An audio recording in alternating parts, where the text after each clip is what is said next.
Chapter 1. The Shimmering Veil. The estate stood in defiance of the winter night, its high arched windows aglow with golden light. Outside, the snow fell in thick, silent cascades, blanketing the sprawling grounds and muffling the crunch of approaching footsteps. It was a mansion of bygone opulence, its towering spires and sprawling terraces whispering of secrets held over generations. Tonight, the grand ballroom was alive with movement, its crystal chandeliers casting prismatic rainbows across the marble floors and gilded walls. Inside, the masquerade had begun. Gowns of every hue swirled and glimmered as their wearers twirled beneath the dome of shimmering light. Masks adorned with feathers, jewels, and intricate carvings obscured every face, leaving only the eyes to tell the truth. Laughter chimed like glass, mingling with the strains of an orchestra hidden behind a velvet curtain. The air smelled of mulled wine, pine, and the faint trace of candle wax, creating a heady, intoxicating mix. Among the crowd moved a woman in a gown the color of midnight, a velvet cascade that clung to her form and shimmered like starlight. Her mask was a delicate lace of silver filigree, tracing the contours of her face like frost on a window pane. She walked with purpose, though her steps seemed almost hesitant, as if she carried the weight of something unseen. Her name was Isabella Moore, but tonight she was no one, just another shadow among the masked revelers. Isabella was not here by chance. The invitation had arrived weeks ago, sealed with a wax crest she had not seen in years. It bore the mark of the estate's owner, a figure both legendary and enigmatic, Adrian Thornwell. The name had once been whispered alongside hers in scandalous circles, though that was years ago, before ambition and betrayal had set them on opposing paths. Yet here she was, summoned by the very man who had shaped the trajectory of her career and her heart. Adrian's estate, a fortress of wealth and intrigue, had always been a world unto itself. Tonight, it was transformed into a labyrinth of glittering disguises. No one knew whom they might encounter behind the masks, and that was the draw of the masquerade. The thrill of possibility, the tantalizing anonymity that allowed truths to slip free from their chains. Isabella's gaze flicked across the ballroom, searching. It was an unspoken rule of these gatherings that no one revealed their identity too soon. Part of the allure was the dance of unknowing. Yet even as she tried to blend into the crowd, she felt eyes upon her. Somewhere, someone was watching. Across the room, beneath the shadow of an elaborate archway, stood a figure draped in black. His mask, a sleek design of ebony trimmed with gold, hid his features entirely, save for piercing eyes that caught the light like a blade. He was still as stone, a stark contrast to the swirling motion around him.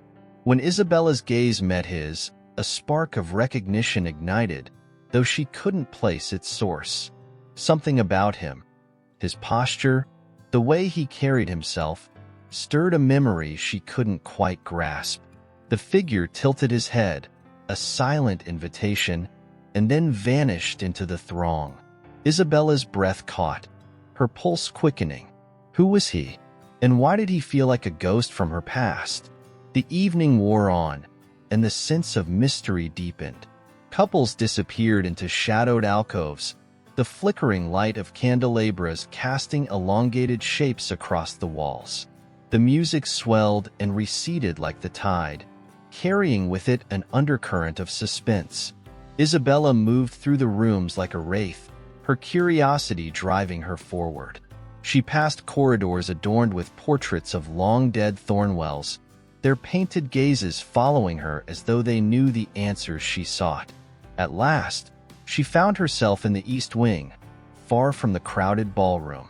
Here, the noise of the revelry was muted, replaced by the soft crackle of a distant fire. She paused before a set of double doors, their dark wood carved with intricate patterns of ivy and roses. Something about them drew her in, as if they whispered her name. Pushing the doors open, she entered a dimly lit study. Books lined the walls, their spines gleaming in the low light. A single armchair faced the hearth, its back turned to her. The figure seated there stirred as she stepped inside, the faint rustle of fabric breaking the silence. Isabella. The voice was low, smooth, and unmistakable. Her heart stopped. She knew now who had been watching her in the ballroom, who had drawn her here. Adrian Thornwell. But he did not turn to face her. Instead, he gestured toward a nearby table, where a single black envelope rested beneath a glass dome. The sight of it sent a chill down her spine. "Read it," he said, his tone leaving no room for refusal. With trembling hands, she approached the table.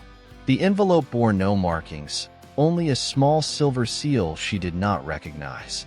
As she broke the seal and unfolded the paper inside, her breath caught at the sight of the handwritten message. It was a single line, written in ink as dark as the night. "Trust no one, not even yourself." The study fell deathly silent, save for the crackle of the fire. Isabella turned toward the chair, but it was empty. Adrian was gone, and she was alone. Chapter 2.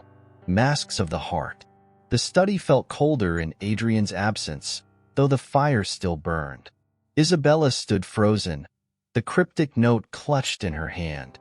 The words seared into her mind, a warning that sent unease rippling through her chest.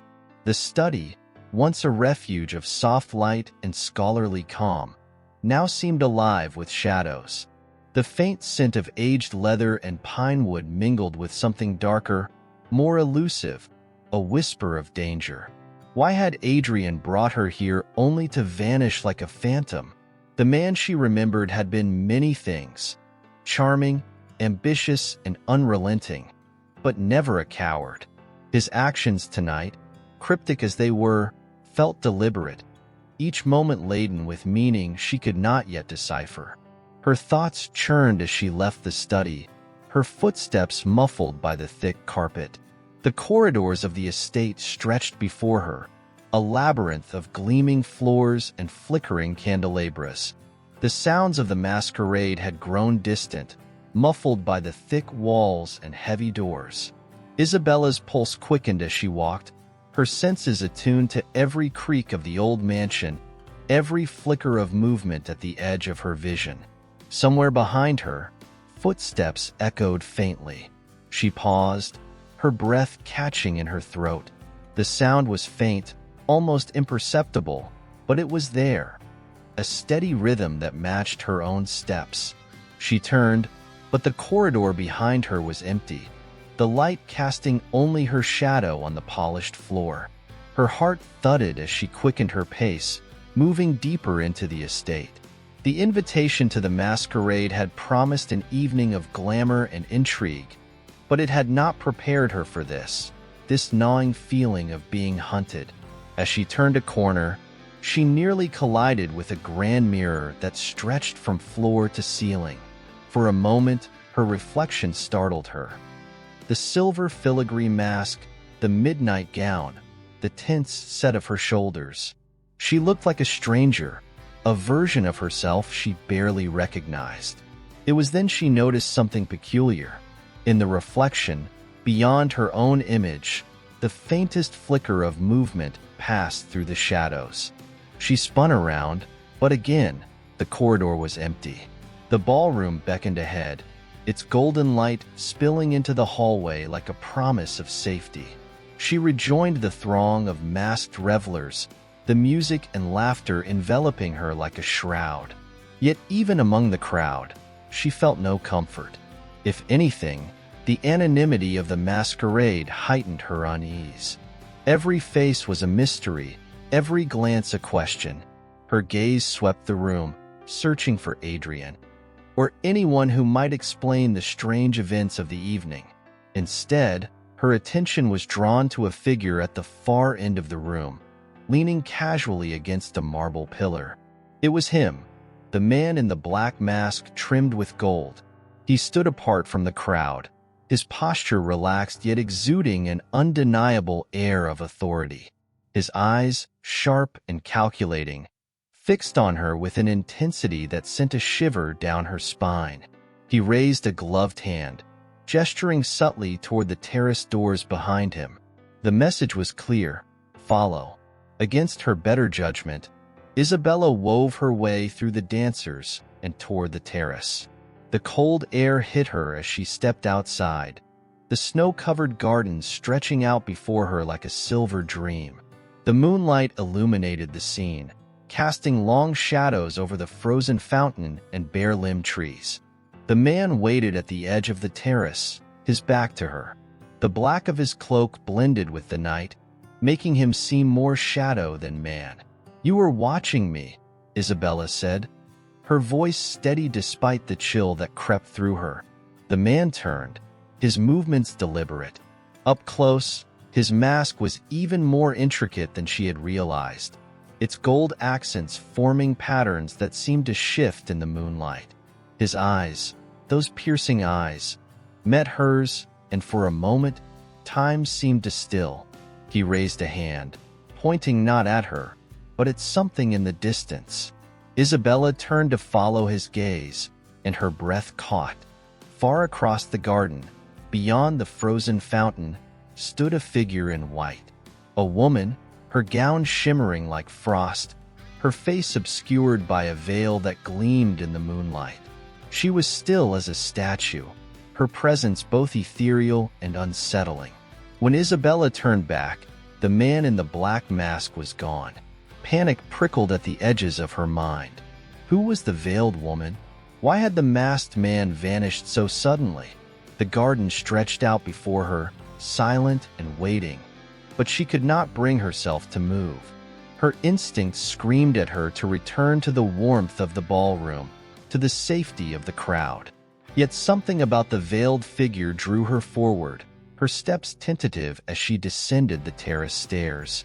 The snow crunched beneath her feet, the cold seeping through the thin soles of her shoes. As she approached the fountain, the figure in white turned and began to walk away, her movements impossibly smooth. The veil fluttered in the breeze, revealing glimpses of pale skin and hair like spun silver. "Wait," Isabella called, her voice breaking the stillness of the night. The figure did not stop. Instead, she disappeared into the shadows of the garden, leaving behind only a faint trail of footprints in the snow. Isabella hesitated, her breath clouding in the cold air. Something about the encounter felt wrong, like a thread she should not pull for fear of unraveling everything. She turned back toward the estate, her steps quickening as a sense of foreboding pressed against her chest.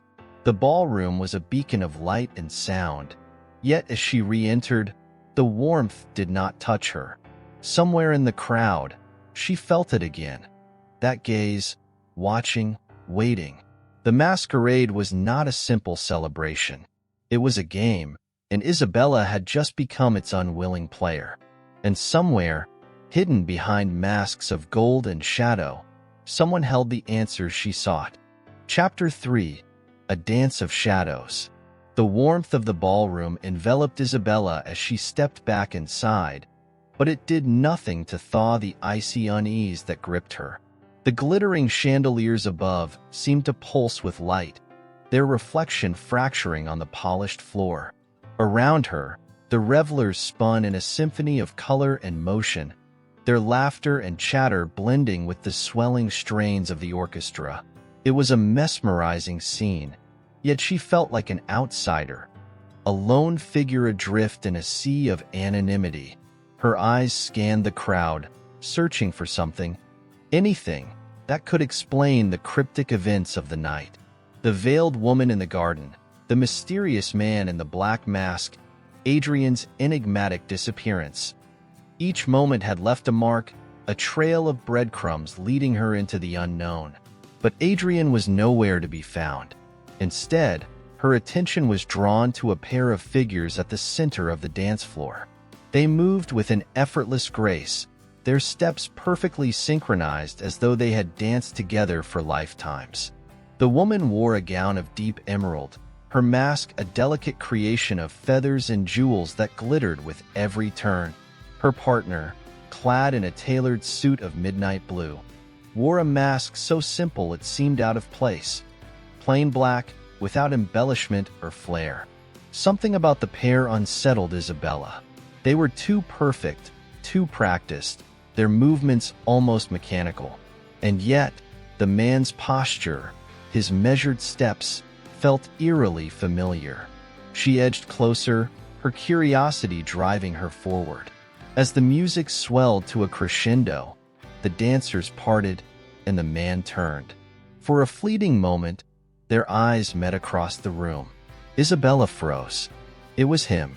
The man in the plain black mask was the same one who had gestured to her on the terrace, who had vanished into the shadows of the garden. His eyes, sharp and calculating, locked onto hers with an intensity that stole her breath. Then, as the music slowed, he dipped his partner into a final flourish before releasing her hand and disappearing into the crowd. Isabella moved instinctively, weaving through the sea of masked faces to follow him. Her pulse quickened as she pushed past dancers and waiters, the sounds of the masquerade fading into a dull hum. She caught a glimpse of his dark cloak as he slipped through a set of arched doors leading to another part of the estate. The air grew cooler as she stepped into a narrow corridor lit by flickering wall sconces. The opulence of the ballroom gave way to something darker, more subdued. The walls were lined with portraits of Thornwell ancestors, their painted gazes cold and watchful. She could feel the weight of their scrutiny as she hurried past, her footsteps echoing in the quiet. Ahead, the man's figure disappeared into a doorway, leaving it slightly ajar. Isabella hesitated, her instinct screaming at her to turn back. But curiosity, that relentless force, pushed her forward. She stepped through the door and into a dimly lit room. It was a library, its walls lined with towering shelves that stretched toward a vaulted ceiling. The air smelled of aged paper and dust, a stark contrast to the heady perfume of the ballroom. A single candelabra burned on a table in the center of the room, casting long shadows that danced across the walls. The man was there, standing by a window that overlooked the snow-covered garden. His back was to her, his posture rigid as though he were deep in thought. "Why are you following me?" Isabella asked, her voice steady despite the tension coiling in her chest. He turned slowly, his movements deliberate. Up close, the simplicity of his mask was even more striking. It was a stark contrast to the extravagance around him, as though he had no need for pretense. "You shouldn't be here," he said, his voice low and measured. The statement struck her like a blow. It wasn't a threat, but a warning, laced with a quiet urgency that sent shivers down her spine. "Who are you?" she demanded, stepping closer. "And what do you know about Adrian?" For a moment, he said nothing. His gaze held hers, unyielding, before he reached into his cloak and withdrew a small object. He set it on the table between them, a pocket watch, its silver surface gleaming in the candlelight. "This belonged to him," he said, his tone unreadable. Isabella stared at the watch, a sense of foreboding tightening around her chest. She reached out to touch it, but as her fingers brushed the cold metal, the candelabra flickered violently, plunging the room into darkness. A sharp sound broke the silence, the slam of a door. Isabella's heart raced as she fumbled for the candelabra, but its flame had been extinguished. The library was pitch black, the shadows thick and impenetrable. "Hello," she called, her voice trembling. There was no response. Blindly, she felt her way toward the door, her hands brushing against the rough wood of the shelves. The library seemed larger now, its silence oppressive. Finally, she found the doorway and stumbled back into the corridor. But it wasn't the same corridor she had entered. The walls were bare, stripped of their portraits and sconces. The floor beneath her feet was rough stone, cold and uneven. She turned in a circle, panic rising in her throat. Where was she? Ahead, a faint light glowed at the end of the corridor. It was soft and flickering, like the flame of a distant lantern. With no other choice, she moved toward it, her footsteps echoing ominously in the stillness. The corridor opened into a small, circular chamber. At its center stood a pedestal, and atop it rested a mask. It was unlike any she had seen at the masquerade, a twisted creation of black and gold, its surface etched with strange symbols that seemed to shift and shimmer in the dim light. As she stepped closer, a voice echoed through the chamber, low and resonant. Choose wisely, for the mask reveals as much as it conceals. The words sent a chill down her spine. She looked around, but the chamber was empty. The mask seemed to watch her, its hollow eyes drawing her in. Something about it felt familiar, as though it held the answers to questions she hadn't yet asked. But as her hand reached out, hesitation gripped her. What would it reveal? And what would it conceal? The choice loomed before her, as heavy as the shadows that surrounded her. Chapter 4. Whispers in the Gilded Hall. The mask seemed alive under the soft glow of the lantern's light, its black and gold surface glinting as though it were aware of her hesitation. Isabella stood motionless, her breath shallow and her mind racing. Every instinct told her to turn back, to leave this chamber and its strange artifact behind. But something deeper, a pull she couldn't explain, kept her rooted in place. The voice that had echoed moments before was gone, leaving behind an oppressive silence. The only sound was her own breathing, harsh and uneven in the still air. She stared at the mask, its twisted contours casting long, sinuous shadows across the pedestal. What was this place? How had she come to be here, so far removed from the glittering ballroom and its revelry?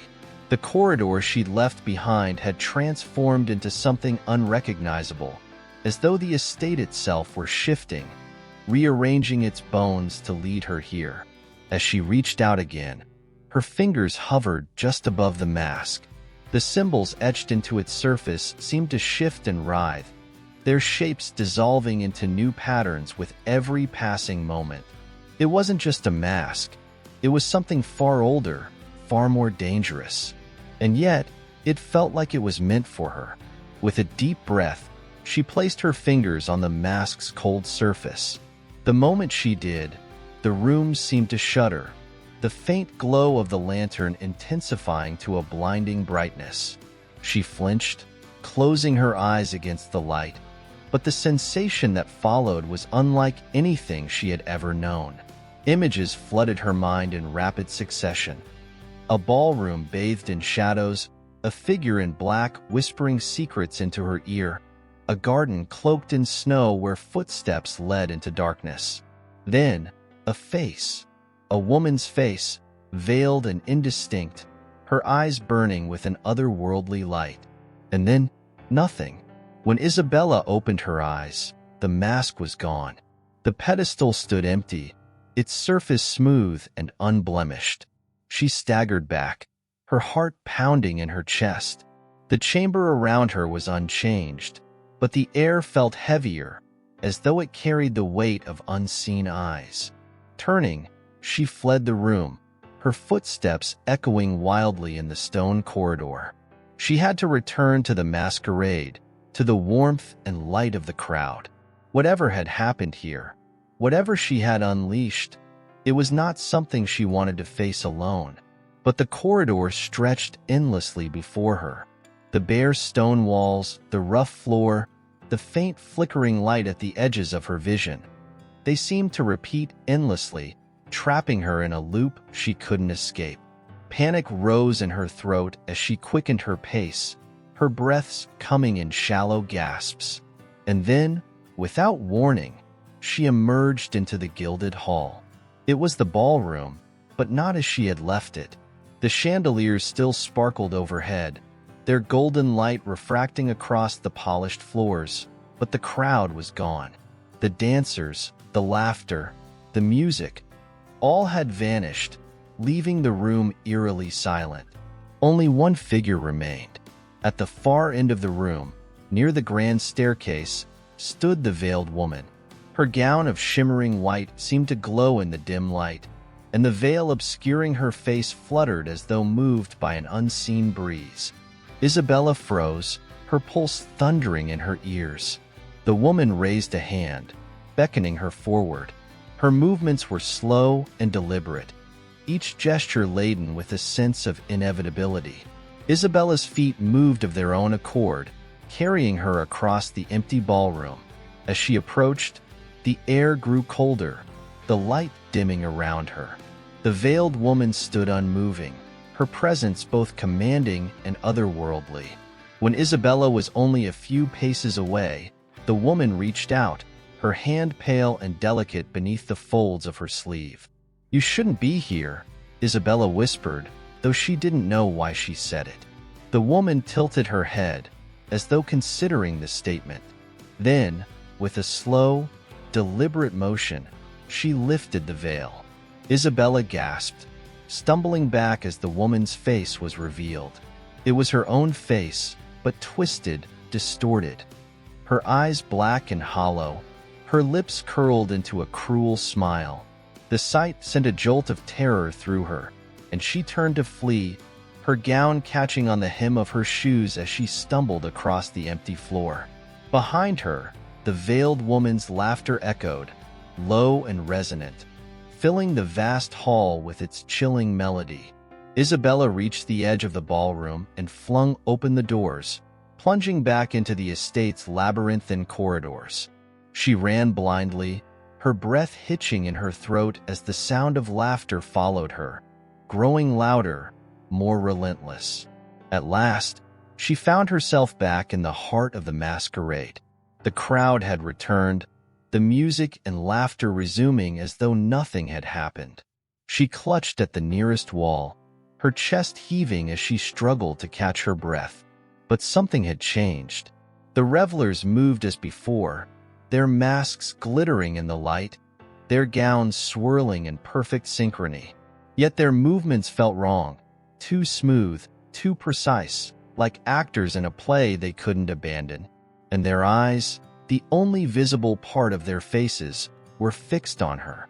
One by one, they turned toward her, their gazes unblinking, their masks hiding whatever expression might lie beneath.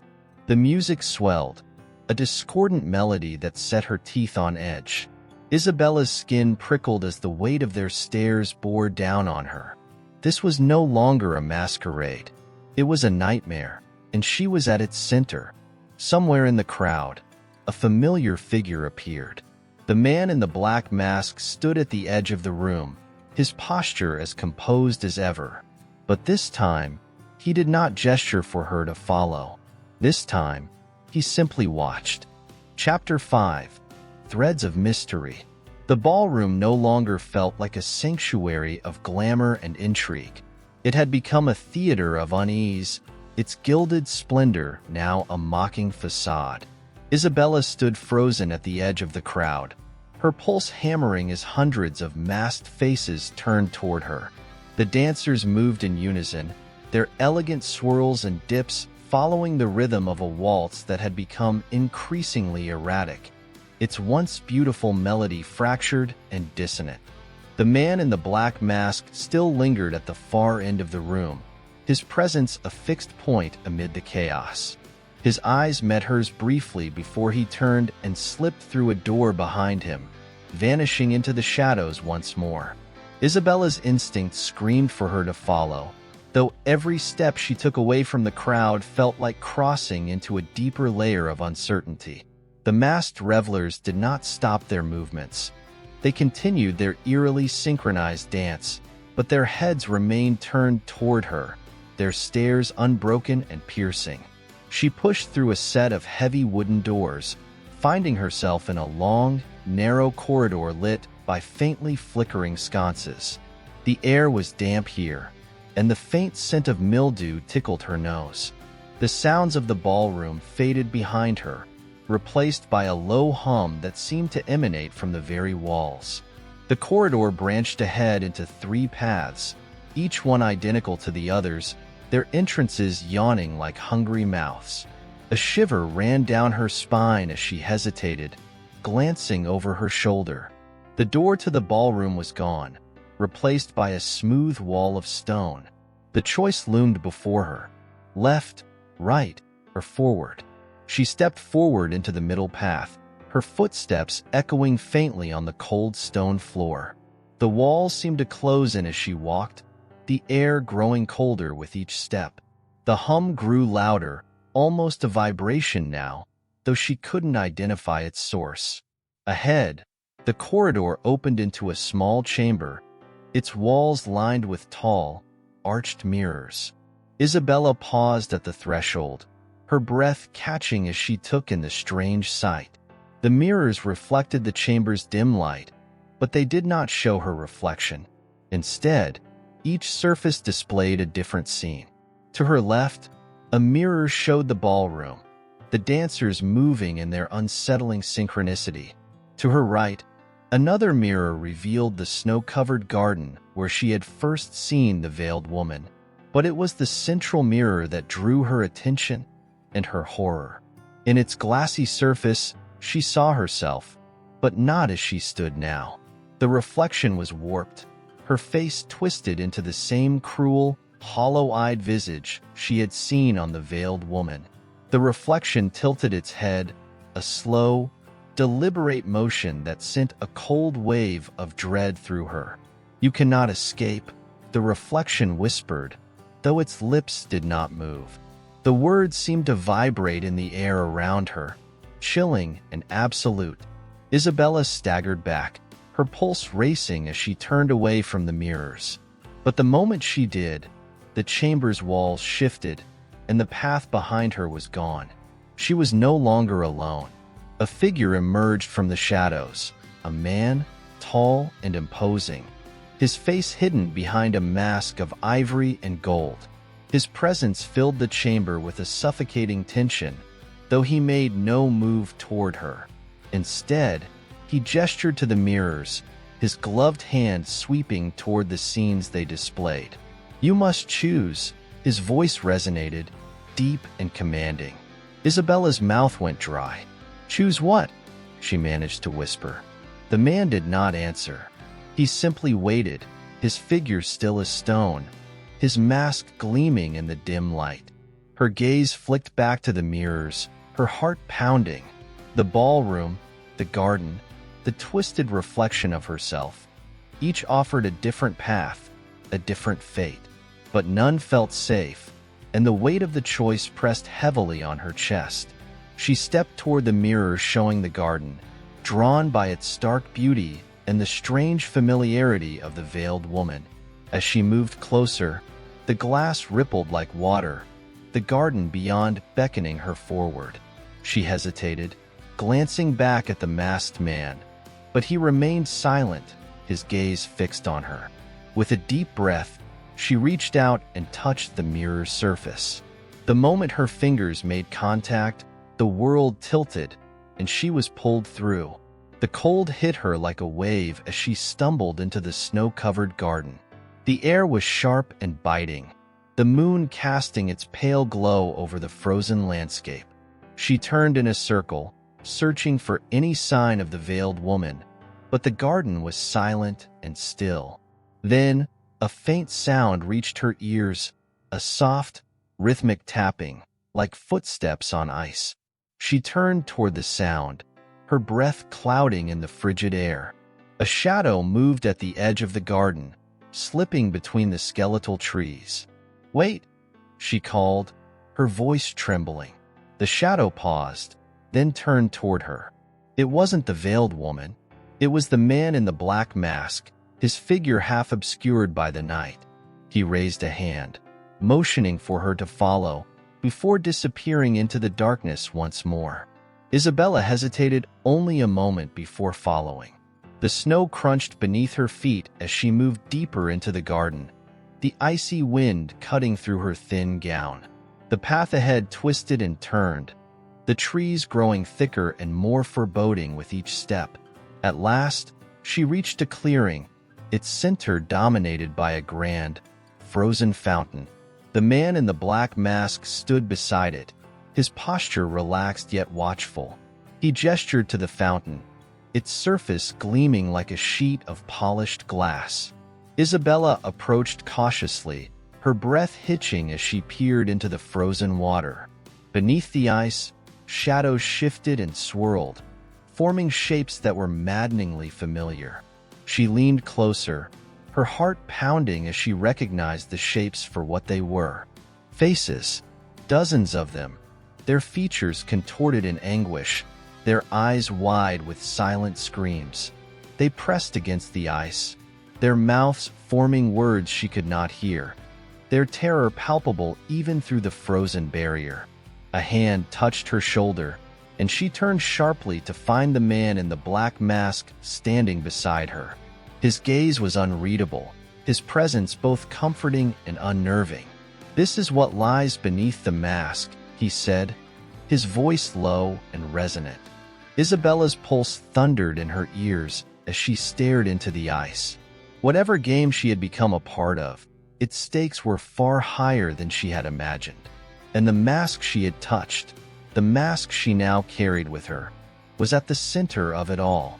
Chapter 6. Beneath the mirror's surface. The frozen faces beneath the ice seemed to writhe, their silent screams echoing in Isabella's mind. She staggered back from the fountain, her breath fogging the air in uneven bursts. The man in the black mask remained motionless beside her, his presence as unyielding as the winter cold. "What does it mean?" she whispered, though she wasn't certain if she was asking him, herself, or the night. The man tilted his head slightly, his gaze fixed on the fountain as if it held secrets only he could understand. The silence between them grew heavy, punctuated only by the soft howl of the wind threading through the skeletal trees. Then, as if compelled by some unseen force, Isabella turned from the fountain and began to walk. Her steps were slow at first, hesitant, but something about the garden urged her forward. The snow crunched beneath her feet, and the moon cast long, eerie shadows that seemed to stretch and twist with every movement. The man followed at a distance, his presence a constant shadow behind her. The garden seemed endless, its pathways looping and curling in ways that defied logic. Statues of forgotten figures emerged from the darkness, their marble faces eroded and cracked. Each one seemed to watch her, their hollow eyes filled with an emotion she couldn't name. At the base of one statue, half buried in the snow, she noticed a plaque. She knelt to brush the frost away, revealing an inscription. "For those who wear the mask and lose their name, the garden shall hold their memory in silence." A shiver coursed through her, colder than the winter air. The words felt like an accusation, their weight settling heavily on her chest. She rose to her feet, her eyes darting toward the man in the black mask. He stood still, his gaze unreadable, as if waiting for her to piece together a puzzle she hadn't realized she was solving. As she turned back to the path, the garden began to change. The trees grew denser, their branches intertwining to form a canopy that blocked out the moonlight. The air grew heavier, the snow underfoot giving way to a thick carpet of dead leaves. Shadows moved in the periphery of her vision, darting between the trees like ghosts. She wasn't alone. The realization came like a whisper in her ear, a faint rustle of movement that sent a chill racing down her spine. She quickened her pace, the oppressive darkness closing in around her. Her breath came in shallow gasps, her heart pounding as the shadows seemed to close ranks, hemming her in. At last, the path opened into another clearing, this one dominated by a massive, gnarled tree.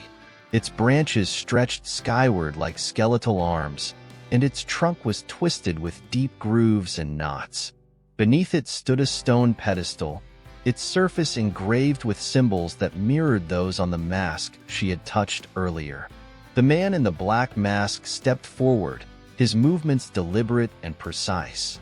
He gestured to the pedestal, his silent command clear. Reluctantly, Isabella approached. The symbols on the stone seemed to shimmer in the faint light, their meaning just out of reach. At the center of the pedestal lay a small, ornate box, its surface inlaid with intricate patterns of gold and onyx. She reached out, her fingers trembling as they brushed against the box. The instant she touched it, the air around her seemed to shift. The shadows that had been lurking at the edges of the clearing surged forward, their forms coalescing into dark, faceless figures. Isabella stumbled back, clutching the box to her chest as the figures closed in. They moved soundlessly, their presence a void that seemed to consume all light and warmth. The man in the black mask stepped between her and the advancing shadows, his stance protective, though he made no move to strike. Instead, he raised a hand, and the figures halted. The silence that followed was suffocating. The shadows lingered at the edge of the clearing, their forms flickering and insubstantial, but their intent was unmistakable. "You hold the weight of their names now," the man said, his voice low and resonant. His words sent a ripple of understanding through her, though she couldn't explain why. She looked down at the box in her hands, its ornate patterns now glowing faintly. The realization struck her like a blow. The box contained something far more than it seemed. It held the memories of those who had been lost to the mask. The shadows began to retreat, their forms dissolving into the night as if satisfied with her acknowledgement. The man turned to her, his gaze steady beneath the black mask. "There is no turning back," he said. "The names must be restored, or they will haunt you forever." The words were not a threat, but a statement of fact, as immutable as the winter sky above them. Isabella's grip on the box tightened. The path she had stumbled onto was no longer a mystery. It was a responsibility. The faces in the ice, the whispers in the gilded halls, the mask that had drawn her into this web of intrigue. They were all threads of the same tapestry, and she was at its center. The man began to walk away, his figure dissolving into the shadows of the garden. Isabella hesitated only a moment before following, the weight of the box in her arms a constant reminder of the task ahead. The garden seemed to shift again, its paths winding and curling in ways that defied her memory. But she no longer felt lost. The box in her hands pulsed faintly, as though guiding her towards something she couldn't yet see. Ahead, the trees parted to reveal a grand archway, its surface carved with symbols that mirrored those on the box. Beyond it lay darkness, thick and impenetrable. Isabella took a deep breath and stepped forward, the weight of the names she carried pressing heavily against her chest. Chapter 7. The Echo of Secrets. The archway loomed before Isabella, its ancient carvings glinting faintly in the dim light. The symbols seemed to pulsate, as though alive, and the darkness beyond it felt tangible, almost like a curtain waiting to be drawn aside. Clutching the ornate box tightly, she took a tentative step forward, crossing the threshold into the unknown. The instant she passed through the archway, the air shifted. The cold that had clung to her since entering the garden was replaced by an oppressive heat, heavy and stifling. The ground beneath her feet was no longer covered in snow but smooth stone, and the scent of earth and decay hung thick in the air. A faint light began to glow ahead, drawing her deeper into the space. As she walked, the darkness peeled away to reveal a vast chamber, its walls lined with heavy, tattered drapes that whispered softly as though stirred by an invisible breeze. In the center of the room stood a massive, circular table carved from obsidian, its surface etched with the same symbols that adorned the mask and the box she carried. At the far end of the chamber, a figure waited. The veiled woman stood motionless, her shimmering white gown glowing faintly in the dim light. The veil obscured her face entirely, but Isabella could feel the weight of her gaze, sharp and probing. The woman raised a hand, gesturing for Isabella to approach. The box seemed to grow heavier in her hands as she crossed the chamber, each step echoing in the vast emptiness. When she reached the table, she hesitated, glancing between the veiled woman and the surface of the obsidian slab. The woman's voice, when it came, was a whisper that seemed to emanate from everywhere at once. "Place the box on the table." Isabella obeyed, setting the ornate box down carefully. The moment her hands released it, the symbols on the table began to glow, their light spreading outward in intricate patterns. The chamber trembled faintly, a deep hum resonating through the stone. The veiled woman stepped closer, her movements fluid and deliberate. She extended a hand, her slender fingers adorned with rings that glinted faintly in the light. With a single, graceful motion, she lifted the lid of the box. The air grew heavy, and a faint, silvery mist began to rise from within. The mist swirled and coalesced above the box, forming shapes that flickered and shifted like flames. Faces emerged from the mist, faint, ghostly visages that seemed to plead silently as they floated upward. "These are the forgotten," the veiled woman said, her voice tinged with both sorrow and authority.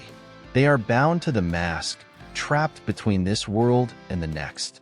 Each one bore the weight of the mask's power, and each one fell to its curse. Isabella's chest tightened as she stared at the faces, their expressions of anguish searing into her memory. She thought of the faces she had seen beneath the ice, their silent screams mirrored now in the mist. "What am I supposed to do?" she asked, her voice trembling. The veiled woman reached out and placed a hand lightly on the box. The mist shifted, condensing into a single shape, a dark, featureless mask suspended in the air above the table.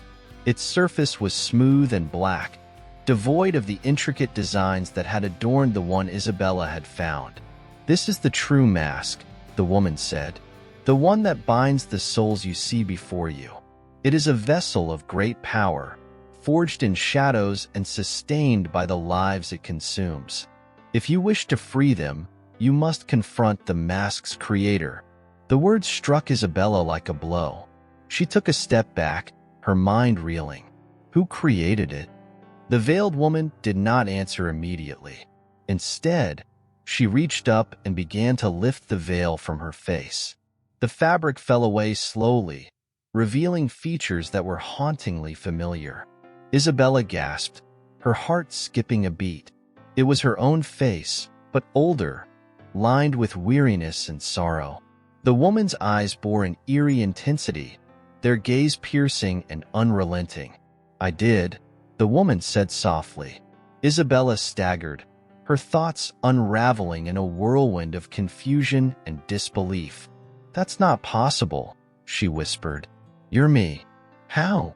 The veiled woman stepped closer, her expression both serene and somber. "Time is not as linear as you believe," she said. "The mask binds more than souls. It bends reality, weaving threads of past, present, and future into a single tapestry. I was once where you stand now, and I chose to wield the mask's power." Isabella shook her head, her pulse thundering in her ears. "I would never." "You already have," the woman interrupted, her tone gentle but firm. "The moment you touched the mask, the threads began to weave around you. Your choices from this point forward will determine whether you break the cycle or continue it." The chamber seemed to darken, the light of the glowing symbols dimming as the mist thickened around the mask. The veiled woman stepped back, her form beginning to dissolve into the swirling haze. "You must go to the heart of the masquerade," she said, her voice fading. "There, you will find the truth. But beware, Isabella. The mask will test you. It will show you what you desire most and what you fear above all else. Only by facing both can you hope to set the souls free." As the last of her words echoed through the chamber, the veiled woman disappeared, leaving Isabella alone with the box and the hovering mask. The weight of the task before her pressed down like a physical force, but she could not falter now. Gripping the edge of the table for support, she steeled herself and reached out toward the mask. The moment her fingers brushed its surface, the chamber vanished, and she was plunged into a new realm of shadows and secrets. Chapter 8. Steps on a Fragile Stair. The darkness that enveloped Isabella was absolute, pressing against her like a tangible force. She floated in a void where time felt meaningless, her senses dulled to all but the faint, rhythmic pounding of her heart. The mask's surface had been cold and smooth beneath her fingertips, but now it felt like it was pulsing, alive with a will of its own. Gradually, a faint light pierced the abyss, soft and golden. Isabella found herself standing on a narrow bridge suspended over an endless chasm. The bridge was made of blackened wood, its planks slick and uneven, creaking ominously beneath her weight. Above and below, the void stretched infinitely, its depths a swirling mix of shadows and faint, glimmering sparks. The light emanated from lanterns suspended along the bridge at irregular intervals, their golden glow casting long, shifting shadows. The air was heavy here, thick with the scent of burning wax and something acrid and metallic. She glanced behind her, but there was nothing. No sign of the chamber she had left, only an expanse of endless black. Ahead, the bridge seemed to twist and turn in impossible angles, disappearing into the gloom. A faint whisper drifted through the air, so soft it was almost imperceptible. It wasn't a single voice but a chorus, layered and dissonant, each note laced with desperation and sorrow. Isabella hesitated, her instincts screaming to turn back, though there was nowhere to go but forward. With a deep breath, she stepped carefully along the bridge, her boots slipping slightly on the damp planks. The whispering grew louder as she advanced, forming fragmented words that dissolved before she could make sense of them. The lanterns flickered, their light dimming and brightening as though responding to her presence. The first test came without warning. A section of the bridge ahead shimmered and shifted, the wood warping and twisting until it formed an archway. Within the arch, the air shimmered like water, revealing a scene that made Isabella's breath catch. It was her childhood home, its familiar stone walls bathed in the warm light of a roaring hearth. She could see her younger self sitting by the fire, her small frame curled into a chair with a book resting in her lap. Her parents were there too, their faces lit with laughter and joy as they moved about the room. The sight tugged at her heart, filling her with an ache she hadn't realized she carried. She stepped closer, her hand outstretched toward the shimmering vision. The warmth of the scene radiated toward her, a stark contrast to the chill of the bridge. But as she reached the threshold of the archway, a sharp pain lanced through her chest, and the vision wavered. The joyous laughter distorted into a low, menacing growl, and the figures in the scene began to change. Her parents' faces twisted into grotesque masks of anguish, their eyes hollow and accusing. The younger version of herself looked up from the book, her features contorting into an expression of pure malice. "You left us," the figure hissed, its voice a venomous echo that sent shivers down Isabella's spine. "You abandoned us for this." Isabella staggered back, clutching at her chest as the scene dissolved into ash. The archway crumbled, leaving only the bridge ahead. Her pulse raced, but she forced herself to keep moving, her steps more cautious now. The second test came further along, where the bridge split into two paths. Each path was lined with glowing sigils, their intricate patterns pulsing with a rhythm that felt like a heartbeat. The path to the left led upward, its incline steep but bathed in a soft, inviting light. A faint melody drifted from that direction, a soothing tune that stirred memories of comfort and safety. The path to the right descended sharply, its steps slick with a dark, viscous substance. Shadows writhed along its edges, and the air carried the faint stench of decay. The choice loomed before her, both paths seeming to hum with an almost magnetic pull. Instinct urged her toward the left, the promise of warmth and light tempting her aching soul. But something about the shadows on the right called to her, a faint whisper that was almost lost amid the melody. She hesitated, then turned toward the darker path.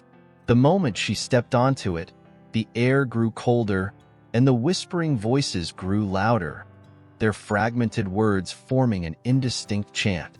The bridge beneath her feet seemed to pulse with each step, the substance coating it clinging to her boots like tar. The descent was treacherous, and twice she nearly slipped, her hands grasping at the ropes lining the bridge for support. At last, the path leveled out, opening into a circular platform suspended in the void.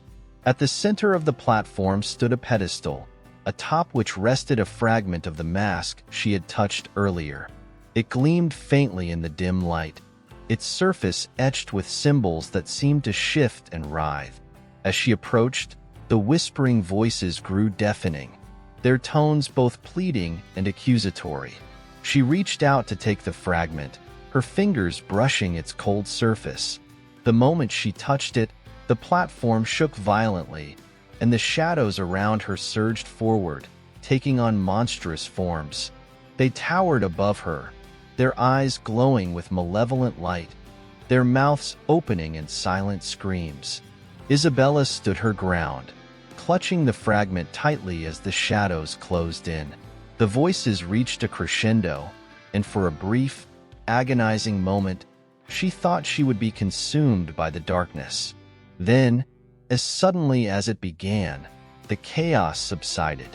The shadows melted away, and the bridge reformed ahead of her, stretching into the distance.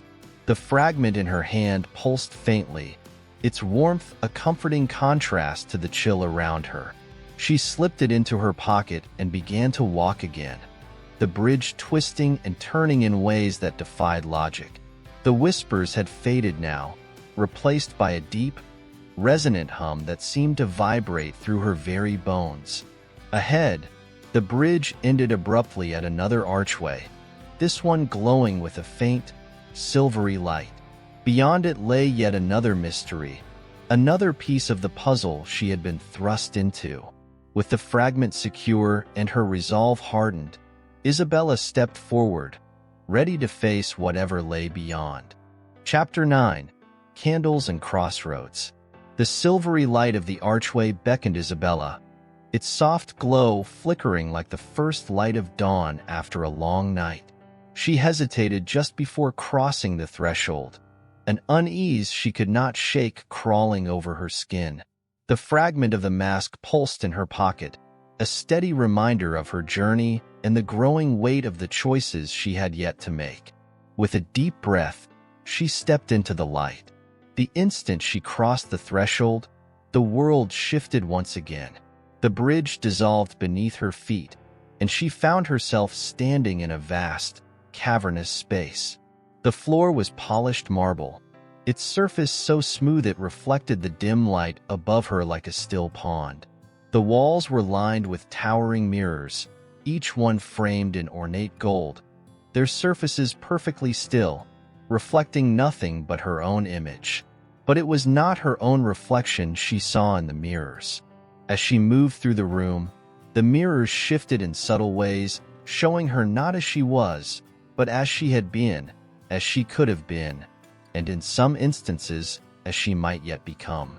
One mirror showed her as a child, her face lit with innocence, running through a sun-dappled field. Another mirrored her as a teenager, gazing into a future full of hope. But each reflection was distorted in some way, twisted, fractured, or obscured by the faintest hints of shadow. Isabella stepped forward, her eyes scanning the shifting images around her.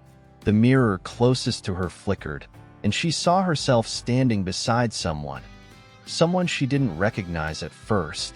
The figure was cloaked in shadow, their features indistinct.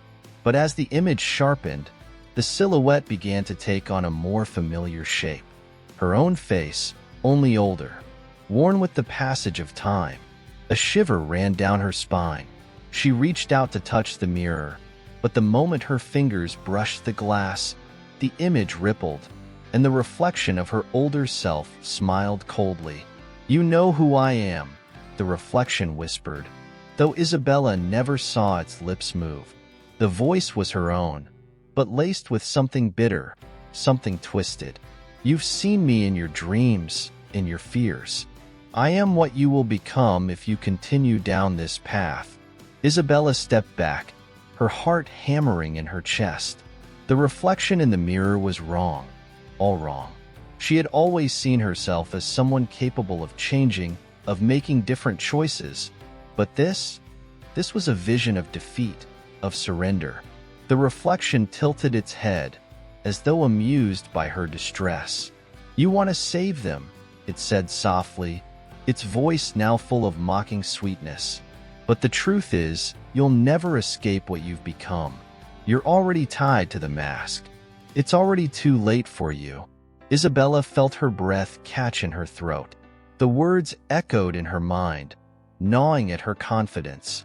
But she refused to give in. The mask had brought her here, but it would not define her. She was not bound by its threads. She moved away from the mirror, but as she did, other reflections began to shift, each one showing a different version of herself, each one more haunting than the last. In one, she was standing before a crowd, her face hidden beneath the mask she had found earlier. The people before her were cheering, clapping, but their faces were obscured by shadow. In another, she was standing alone in a barren landscape, the mask an anchor around her neck, pulling her downward into the void. The visions began to overwhelm her, each reflection offering a different path, a different version of the life she might lead. The room seemed to close in, the mirrors multiplying around her until she was surrounded by 1,000 versions of herself. "You cannot run from yourself," one of the reflections whispered, its voice a low, hypnotic chant. "You cannot escape what you've already chosen." The words felt like an incantation, a spell designed to trap her in the room, to drown her in her own doubts. She felt her resolve slipping, the weight of the mask's influence pressing down on her chest.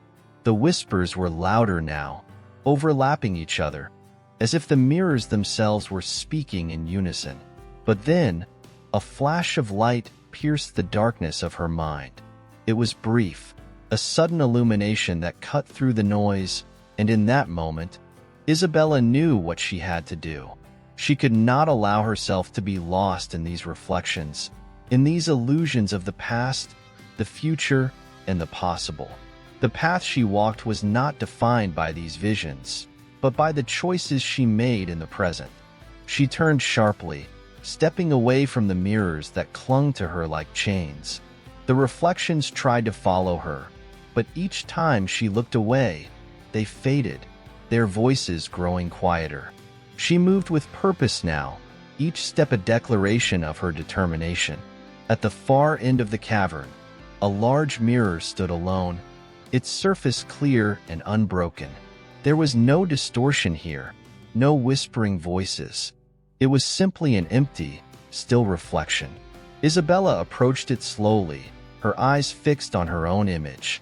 This was the one mirror that didn't try to deceive her, that didn't twist her face into something unrecognizable. She reached out and touched the glass. The moment her fingers made contact, a wave of warmth flooded through her, banishing the cold grip of doubt that had settled in her chest. Her reflection remained unchanged, but she could feel a shift deep within her, an acceptance, a realization. The mask was not her destiny. She was not defined by the weight of it, by the choices that had led her here.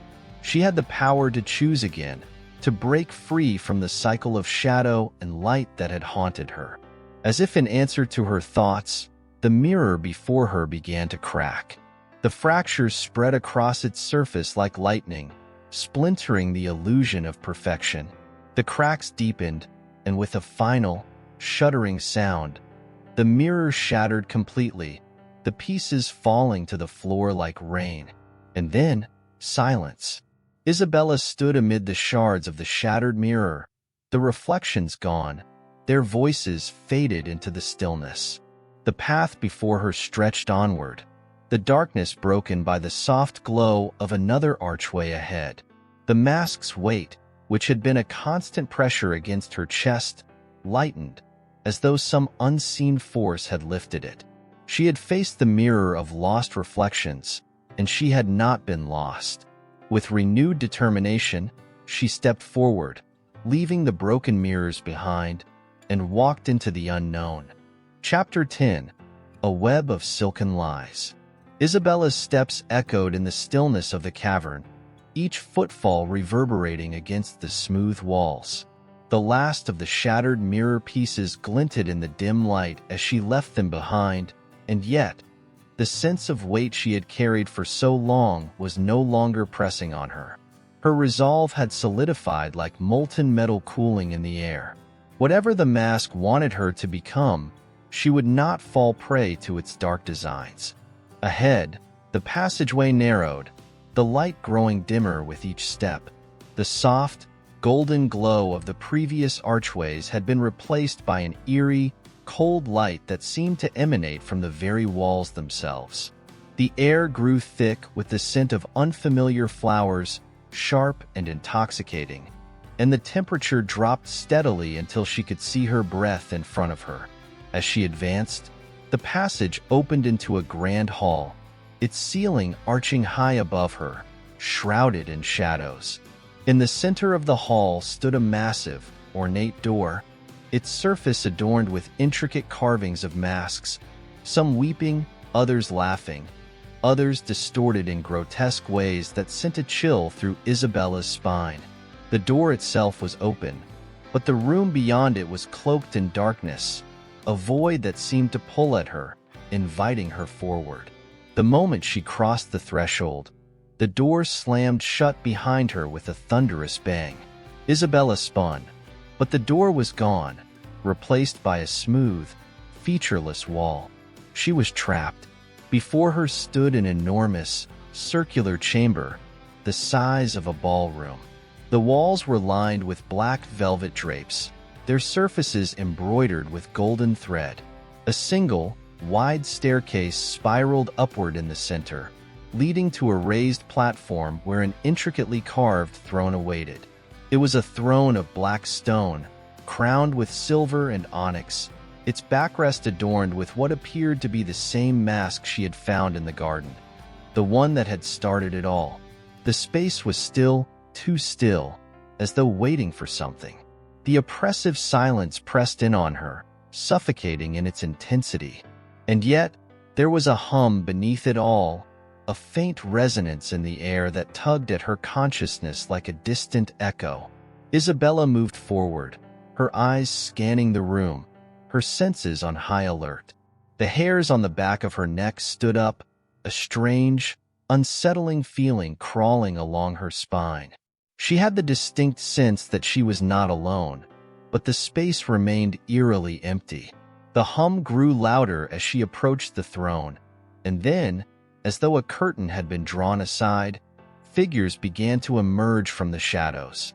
Slowly at first, then in greater numbers, they appeared, spectral, translucent beings dressed in lavish, antiquated clothing, their faces obscured by masks of every shape and size. They moved with eerie precision, gliding silently across the floor, their eyes fixed on her. Isabella's pulse quickened. These were the souls the veiled woman had spoken of, the forgotten ones, bound to the mask. Each figure seemed to represent a different time, a different place. Some were garbed in the finery of long-lost centuries, while others wore clothes that could have belonged to her own time. But all shared the same hollow gaze, the same despair. They were the souls of those who had been consumed by the mask, trapped in an endless waltz of torment. The figures began to circle her, moving in a synchronized pattern. The faint sound of music began to drift through the air, a soft, haunting melody that seemed to come from nowhere yet everywhere at once. Isabella felt her body tense, but the mask's fragment in her pocket pulsed with a warmth that anchored her. She was no longer afraid. The figures closed in around her, their hands outstretched, but none touched her. Instead, their eyes, their hollow, mournful eyes, seemed to be reaching into her, probing her very soul. And then, from the center of the circle, a new figure stepped forward. It was a man, tall and imposing, his face obscured by the same mask she had seen on the throne. His body was draped in a cloak of deep midnight blue, the fabric catching the dim light as he moved toward her. His presence was commanding, powerful, and his gaze, though hidden behind the mask, seemed to burn through her, seeing everything she was and everything she had yet to become. Isabella felt a cold shiver ripple through her as he approached, his steps echoing in the vast hall. The music slowed, becoming almost imperceptible, and the figures surrounding her halted their movement, falling into a deep, silent stillness. The man reached the throne and turned to face her. His hands rested lightly on the armrests, the mask gleaming beneath the light. Slowly, he removed the mask from his face. For the briefest of moments, Isabella felt a flicker of recognition, but the feeling vanished as quickly as it came. His face was gaunt, his features sharp, his skin pale and cold as marble. His eyes, however, burned with an unnatural light, a fire that seemed to consume everything in its path.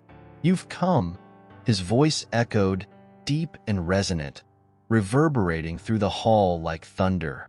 The final piece of the puzzle. Isabella stood frozen, her mind racing to make sense of his words. The final piece? What was he talking about? "You've walked the labyrinth," the man continued, his voice smooth as silk. "You've faced the reflections. You've confronted the mask's power, and yet," he paused, his lips curling into a smile that was both sad and sinister, "you still believe you have a choice." Her breath caught in her throat. The mask, the one that had led her here, the one that had haunted her every step, now seemed to loom over her like an invisible presence. Was he right? Had she already made the choice? Was she truly free to decide her fate? Or was she already bound by the mask's influence, as the veiled woman had suggested? The man's gaze never wavered. "You see," he said, stepping closer, "the mask is not just an object. It is a force, a living thing that feeds on desire, on ambition, on the longing for power and control. It is the embodiment of all that you are, all that you wish to become. And now, it is your turn." He extended a hand toward her, and for a moment, Isabella could feel the pull of his words, the promise of power, of freedom, of an end to the pain that had followed her. The mask on the throne beckoned her, its dark allure pulling at her like a magnet. But then, as if the darkness within her soul had finally recognized the danger, she turned away. The weight of the mask, the weight of her own doubts, grew unbearable, but she would not give in. "No," she whispered, her voice trembling but firm. "I choose my own path." The man's smile faded, and for the first time, there was a flicker of uncertainty in his eyes. "So be it," he said, his voice cold as ice. "But know this, Isabella, you cannot escape what you are. The mask will find you, and when it does, it will claim you." With that, he turned, vanishing into the shadows, and the figures surrounding Isabella dissolved, leaving her standing alone in the vast chamber. For a moment, she could hear nothing but the pounding of her own heart. But she knew, deep down, that the man was right.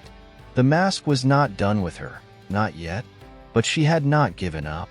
She had not been claimed. and as long as she held on to that, she could still fight. The silence lingered, but it was no longer oppressive. Isabella felt the weight of the choice she had made, and though the road ahead was unclear, she stepped forward, determined to face whatever awaited her. Chapter 11. The Unmasking Light. The chamber had swallowed her whole, leaving Isabella with only the faintest echoes of the man's final words ringing in her mind. She had resisted the pull of the mask, but she could still feel the weight of its presence, lingering in the air, an invisible force that threatened to overwhelm her at any moment. The music, once distant and faint, now began to resound again, quiet at first but growing steadily louder, more insistent, as if the very walls of the room had begun to pulse with life. Isabella stood in the middle of the vast hall, alone save for the shrouded figure on the throne. The mask on the seat of power seemed to watch her, its empty eyes glinting with a malevolent gleam, mocking her defiance. She could feel its gaze burrowing into her, testing her resolve. The shadows in the corners of the room twisted, forming shapes that seemed to move just outside the periphery of her vision. A voice, soft but unmistakable, whispered through the air. "The game has begun, Isabella." She spun around, but no one was there. The room was empty again, save for the vast stretches of dark velvet and the throne. Yet, the words lingered, echoing like a ghostly refrain. It was then that she realized the music was no longer just an accompaniment. It was a call, a summons to something far more dangerous. The shadows began to take form, coalescing into spectral dancers, their faces obscured by the same featureless masks that had haunted her every step. They floated through the air with an eerie grace, their movements fluid and unnatural, as though the laws of the world had no hold over them. The dance had begun. Isabella's breath quickened as the first of the dancers glided toward her, their steps silent and deliberate, like the pull of gravity itself. Their eyes, though hidden behind their masks, seemed to lock onto hers, piercing her with an unspoken challenge. She could not understand what they wanted from her, whether it was an invitation or a threat, but she could feel the growing pressure, the weight of the moment hanging in the air like a storm cloud. The room seemed to shrink around her, the walls closing in with each graceful step the figures took. The dancers formed a circle around her, their movements synchronized to an eerie, hypnotic rhythm. The music, too, seemed to shift, now a pulse, a heartbeat, as though the very room was alive with its own breath. Isabella's hands shook, but she clenched her fists tightly at her sides. The mask's influence, though still present, no longer had the same grip on her. She had resisted its temptation before, and she could do so again. But there was something else here, something far more insidious, and it was pulling her toward the dancers. She felt the urge to join them, to follow their seamless rhythm, to let the dance sweep her away. But she would not let it. In a swift motion, Isabella stepped out of the circle, her heart pounding as she broke free from their pull. The dancers paused, their movements stilled as they turned to watch her. A moment passed, heavy and tense, before they resumed, their motion even more fluid, more urgent now, as though they had been waiting for her to move, to make her choice. The figures surrounded her again, but this time, Isabella felt a surge of something deeper within her. The music, the dance, the very air itself was suffused with a sense of inevitability, as though she was caught in a loop that she could neither understand nor escape. But she could feel it. The same force that had driven her this far, that had given her the strength to resist the mask's allure. She could fight it. Isabella closed her eyes for a brief moment, blocking out the swirling dancers and the oppressive pulse of the music. Her mind was clear, focused. She had walked through the labyrinth, faced her own reflections, and rejected the man on the throne. She had resisted the whispers, the doubts, and now, she would do the same with the dance. Opening her eyes, she moved again, this time with purpose, her steps firm and sure. She weaved between the figures, avoiding their outstretched hands, her own body fluid and unyielding. The dancers seemed to falter, their movements faltering just for a moment. It was enough to give her the strength she needed. She reached the center of the room, the point where the dance had begun, and stood still. The music reached a crescendo, the sound crashing through her like a tidal wave. The figures gathered around her, closing in, their movements quickening as they surrounded her, trapping her once again in their rhythm. But this time, Isabella did not falter. Her hands reached out, not to join them, but to push them away.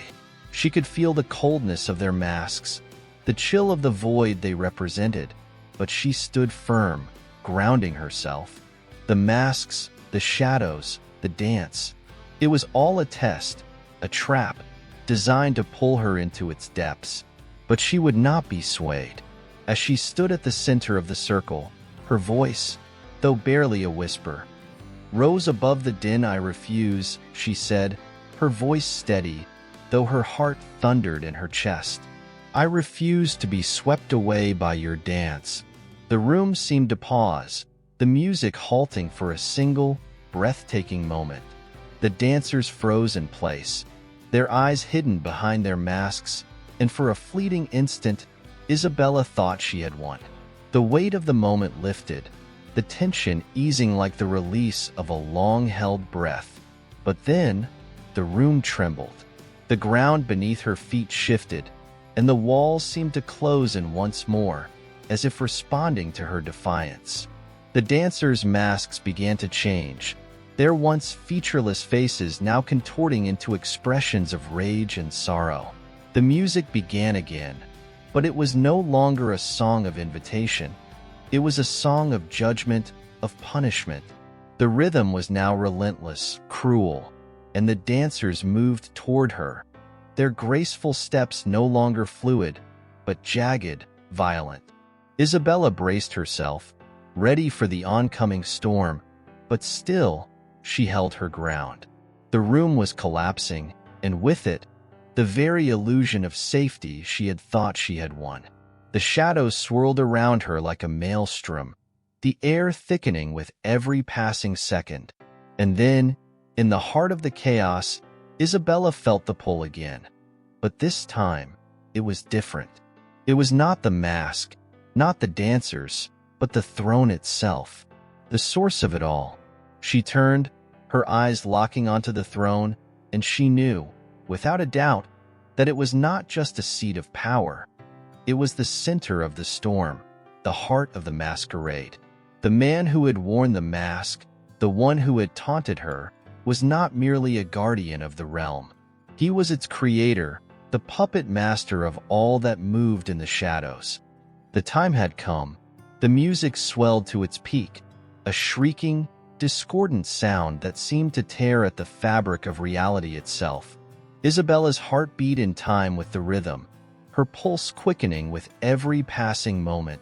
The shadows closed in, but she could feel the strength within her rising, surging. She would not be swept away. She would break the dance. With one final, desperate cry, Isabella surged toward the throne, her body moving with the urgency of the storm, her hands reaching for the seat of power, for the very heart of the masquerade itself. Chapter 12. Frosted Truths.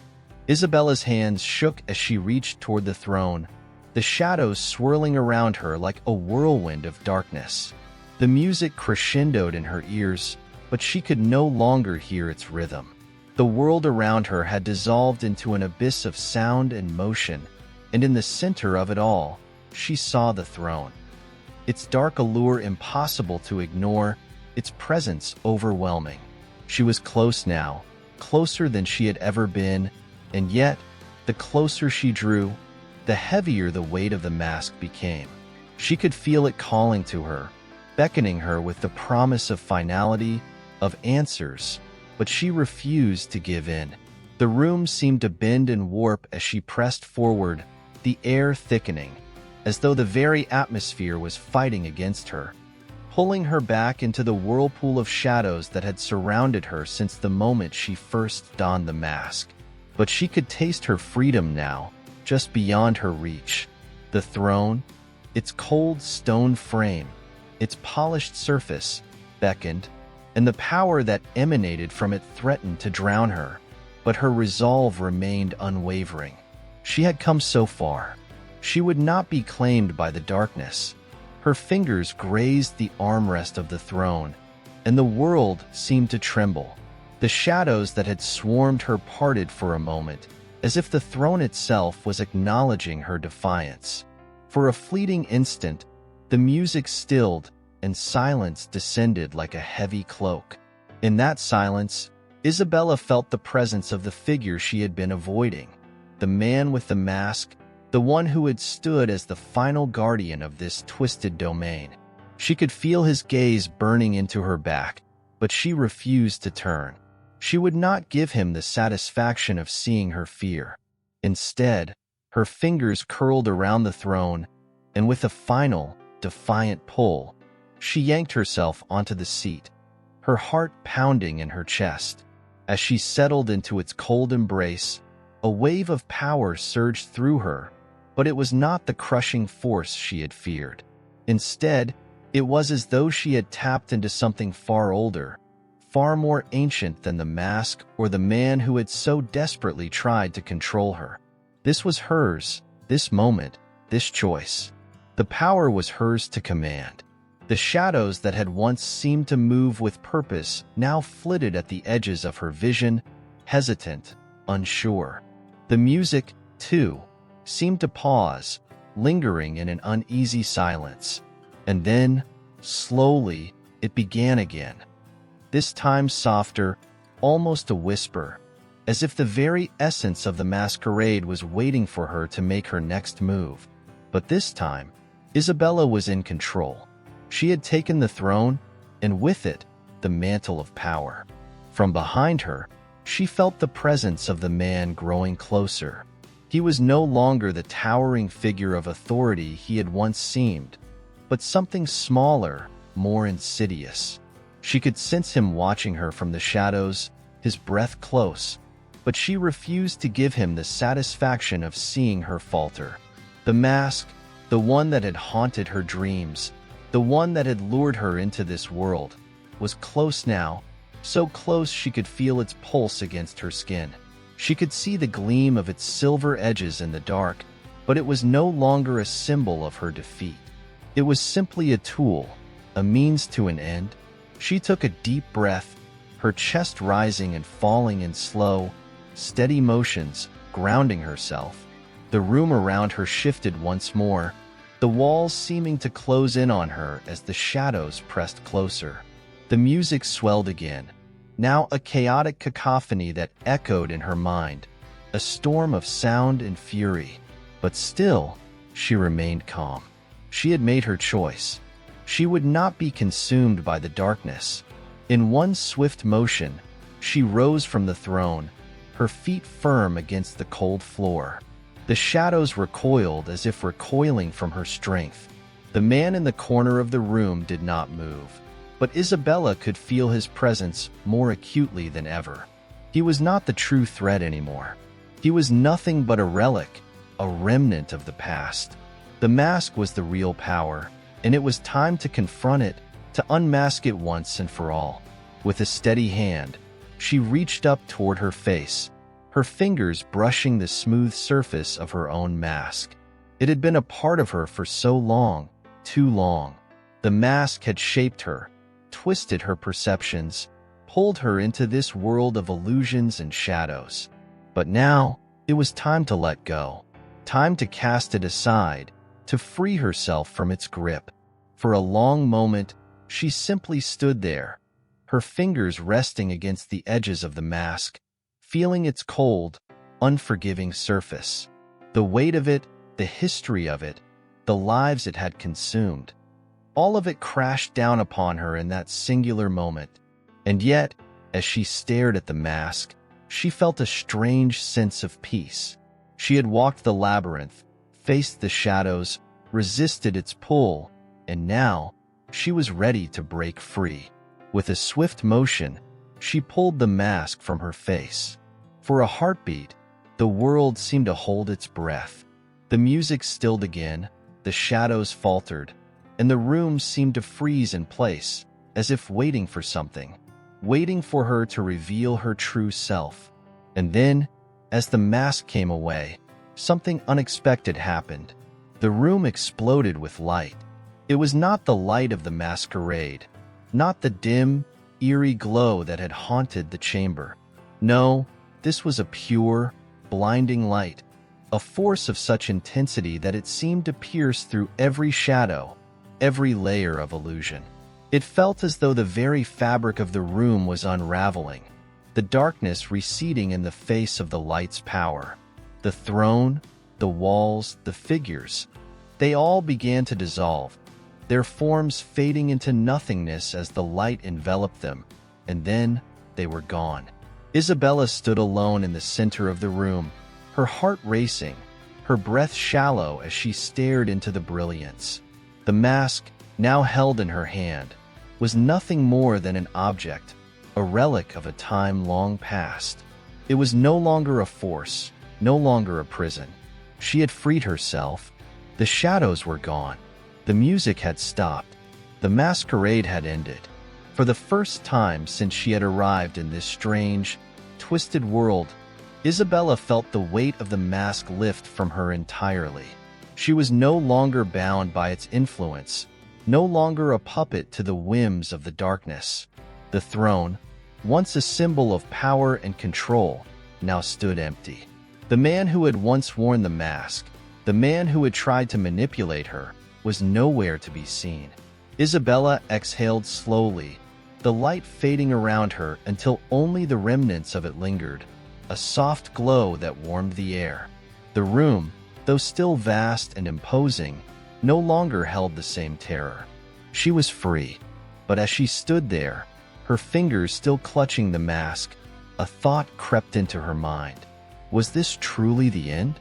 Had she truly escaped the masquerade? Or was this simply another layer of illusion, another test to face? But no matter the answer, no matter what awaited her beyond this moment, Isabella knew one thing for certain. She had faced the darkness and won, and that victory would never be taken from her. She took one last look at the throne, the empty seat of power, before turning her back on it. The door to the chamber stood open now, beckoning her forward into the unknown. She could feel the cool air on her skin, the world beyond the walls waiting for her to step into it. And without another thought, she moved toward the exit, leaving behind the shadows and the masquerade that had once consumed her. Chapter 13. The Weight of Gold. Isabella stepped beyond the threshold, her heart still racing in the aftermath of her triumph. The light from the chamber had faded, leaving only a faint trace of warmth upon her skin, but the world outside was different. It was the same world she had known before. Gray skies, the winter chill hanging thick in the air, the crunch of frozen ground beneath her boots, but something about it felt unfamiliar now. Everything seemed quieter, more still, as if she had emerged from a dream, or perhaps from a long sleep. The world beyond the throne room seemed distant, as if she were walking through a haze. She blinked into the quiet landscape, her senses on edge. The stark branches of the trees swayed lightly in the wind, their skeletal fingers reaching toward the horizon. A snowstorm had begun to gather, the sky darkening with heavy clouds. And yet, despite the cold, despite the storm that threatened to break, there was a sense of peace.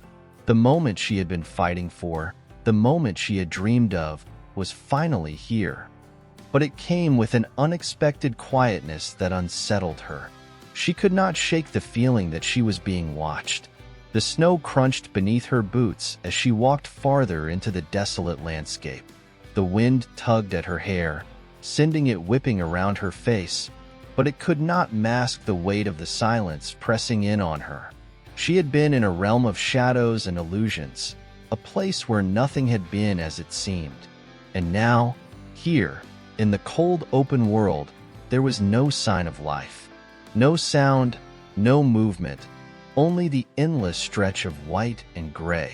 But she had no choice. She had to keep moving. With every step, the feeling of being watched grew stronger. It gnawed at the back of her mind, an unrelenting sense of something lurking just beyond the veil of her perception. Isabella glanced around nervously, half expecting to see a figure emerge from the snow, some shadowy remnant of the masquerade following her every move. But there was nothing, only the vast emptiness of the frozen landscape. She shook her head, forcing herself to focus. She had faced the darkness in that chamber. She had torn away the mask. She had broken the cycle. She was free. That was what mattered now. And yet, as she trudged forward, a question crept into her mind. A question that had been gnawing at her for what felt like an eternity. Had she truly escaped? Or was she simply walking into another illusion, another layer of the same twisted game? Her thoughts were interrupted by the distant sound of something breaking the silence. Soft at first, barely audible over the wind, but growing steadily louder. A low hum, like the sound of a far-off bell tolling. It was a sound that seemed to pull at her, something familiar, something that made her pulse quicken. The hum grew louder still, like the approaching footsteps of something unseen. Her instinct screamed for her to turn back, to return to the safety of the mask and the throne room. But she knew there was no going back. The only way forward was through whatever awaited her in the distance. She had come this far. There was no turning back now. With each step she took, the sound grew louder, clearer. It was no longer a hum, but a distinct melody, faint but unmistakable. It was the music. She froze, her body tensing as the realization hit her. The same music that had once filled the masquerade hall, the same discordant symphony that had driven her to the edge of madness. It was here, in the open world, following her. The melody began to grow, the sound rising with every passing second until it was overwhelming, as though the very air itself were vibrating with it. Isabella could feel the pull, the same compulsion she had felt in the throne room. The call of the music, the lure of the shadows. No, she would not fall for it again. Isabella pressed on, determined to escape the pull of the music. She could feel its tendrils reaching for her, its rhythm beginning to match the beat of her heart, pulling her towards something she couldn't see. The wind howled around her, biting at her skin, but she didn't stop. She couldn't. She pushed forward, ignoring the rising crescendo of the music, forcing herself to focus on the snow-covered path ahead. Each step felt heavier than the last, as if the very ground were resisting her, as if the world itself were conspiring to pull her back into the abyss of illusion. And then, without warning, the music stopped. The silence that followed was deafening, a vast, oppressive quiet that stretched out into infinity. The wind still howled, the snow still fell, but the haunting melody was gone. In its place was a new sound, softer, but infinitely more chilling. The sound of footsteps. Isabella spun around, her heart leaping in her chest, but there was no one there. Her breath came in ragged gasps, the air cold against her skin as she strained to listen. The footsteps were there. She was certain of it. The sound of boots crunching against the snow, growing louder, closer. They were coming for her. And then, from the shadows of the trees ahead, a figure stepped forward. Isabella's heart stopped in her chest. She froze, unable to move as she stared at the silhouette emerging from the misty white horizon. The figure was tall, cloaked in a dark, flowing garment, its face hidden beneath a hood. The outline was vague, but there was no mistaking the presence that came with it. The figure was a harbinger. She could feel it in her bones. As it drew closer, the figure's footsteps slowed, almost as if savoring the moment. Isabella's pulse quickened.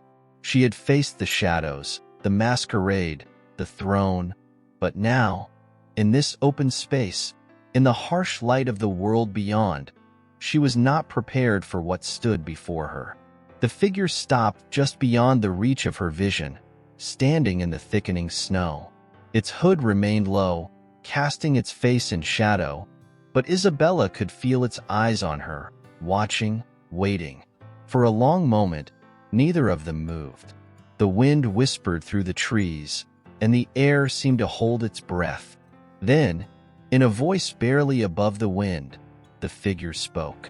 "Isabella," it said, the word barely audible. It was not a name that sounded familiar, not one she recognized. Yet it sent a shiver down her spine, a cold reminder of everything she had left behind. The figure stepped forward again, closing the distance between them. Isabella took a step back instinctively, her feet sinking into the snow as she tried to process what she was seeing. Who was this figure? What did it want from her? The figure raised its hand slowly, pulling back the hood. Isabella gasped. The face that emerged was not one she recognized, and yet it was all too familiar.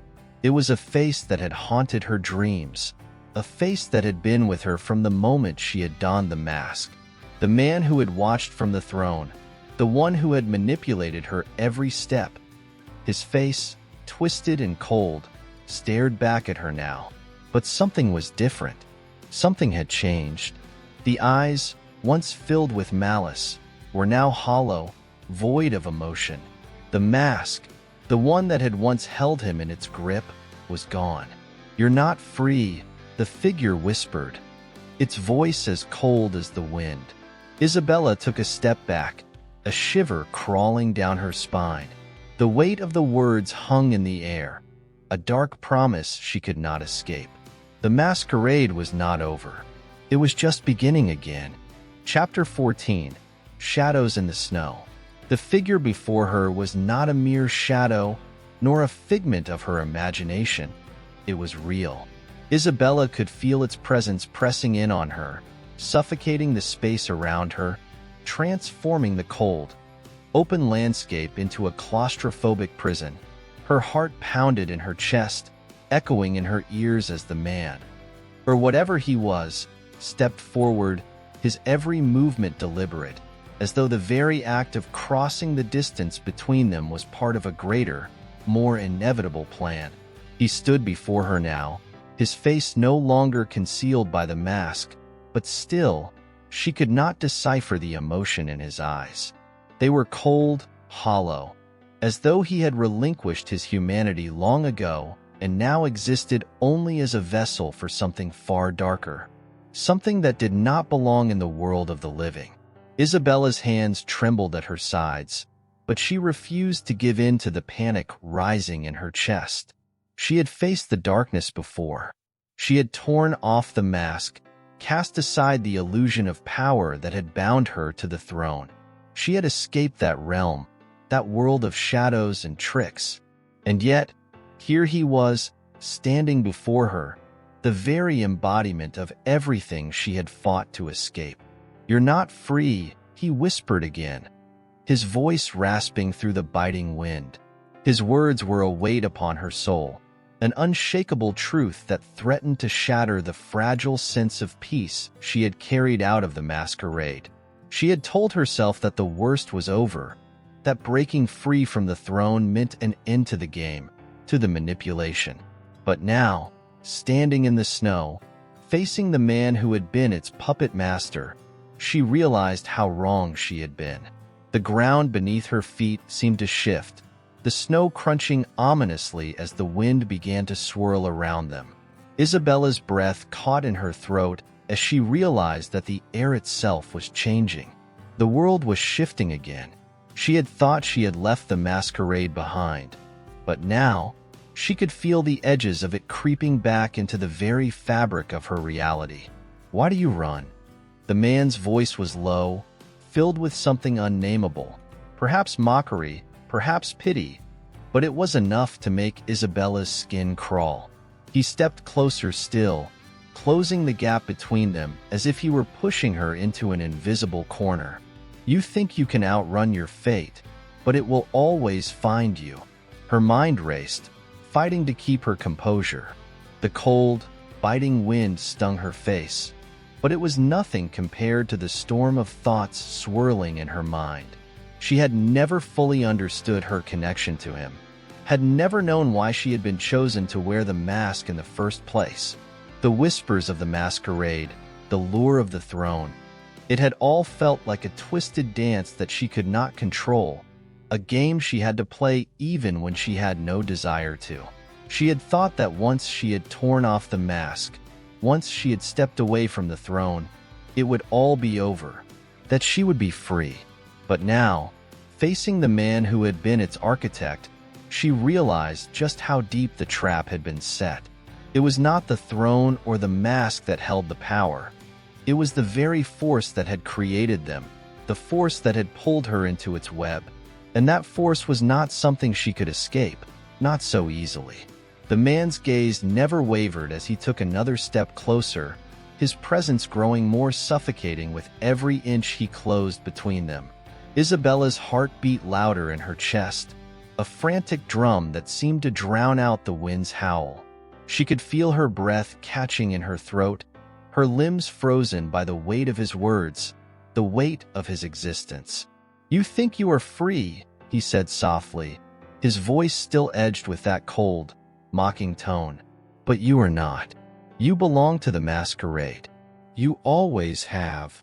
His words cut through her like a blade, and Isabella's breath hitched in her chest. The coldness of the snow beneath her feet seemed to seep into her very bones, but the chill was nothing compared to the shiver that ran down her spine. She could feel it then, the invisible threads, the pull of something far darker, wrapping around her once more, tightening with each word, each breath. She stepped back, shaking her head, trying to push away the suffocating pressure that seemed to fill the air. "No," she whispered fiercely, though her voice faltered. "I've escaped. I broke free. The throne, the mask, it's over. I don't belong to you." The man's eyes darkened, his face twisting into something between a sneer and a grimace. "You think you chose this?" he asked, his voice rising. "You think you have the power to escape? Foolish girl. It is not your choice to make. The mask has always been yours. It has always been part of you." The weight of his words pressed down upon her chest, squeezing the air from her lungs.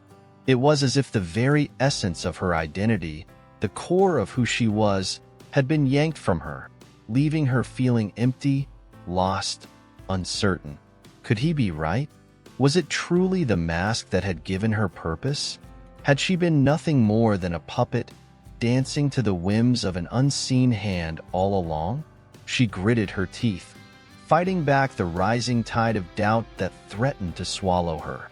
"I am not the mask," she said, her voice growing stronger with each word, despite the tremor in her hands. "I am not your puppet. I won't be controlled any longer." The man's laughter cut through the air, sharp and cruel. "You've already been controlled, Isabella. Don't you see? It's already done. There is no escaping the path that has been set for you. You can't run from what you are, what you were always meant to be." The words hit her like a physical blow. For a moment, she faltered, her resolve wavering. Was there truth in what he said? Had she truly escaped the masquerade? Or had it simply been lying dormant, waiting for the right moment to strike again? She shook her head again, more forcefully this time, as if trying to rid herself of the weight of his words. She had already come so far. She had faced the darkness, broken free from the throne, cast aside the mask. She couldn't let him drag her back into the abyss. She wouldn't let him. Not now. Not ever. And yet, the more she thought about it, the more it felt like she was on the edge of a precipice, teetering between two worlds. One where she remained in control, and the other where the shadows would take hold once more, dragging her back into their endless game. "You're wrong," she whispered, her voice barely audible. But there was a fire in her heart now, a spark of defiance. "I will not go back." The man's eyes gleamed, and for the first time, something like amusement flickered across his face. "We shall see," he murmured, his voice low and dangerous. "We shall see if you can truly outrun your fate." And with that, he stepped back into the swirling mist, his figure dissolving into the whiteness as quickly as it had come. The wind howled louder, the snow thickening around her, and for a moment, Isabella stood in the silence, her body trembling, her heart still pounding. She was alone again, but her thoughts were a tangled mess. Had she really escaped the masquerade? Had she truly severed the ties that bound her? Or was this all part of the same endless cycle, a trap set to pull her back into its grip? The answer was unclear, but one thing was certain: she could not stop now. She had come too far to fall into despair. She had to keep moving, even if the path was unclear, even if the shadows lingered at the edges of her vision. She would not stop. She would find the truth. She would break the chains once and for all.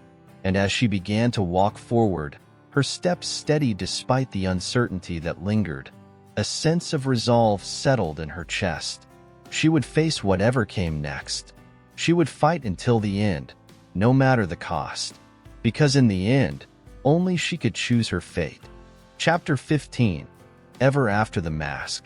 The storm raged on, its fury growing with each passing moment, as if the world itself were bearing witness to the battle unfolding within Isabella's soul.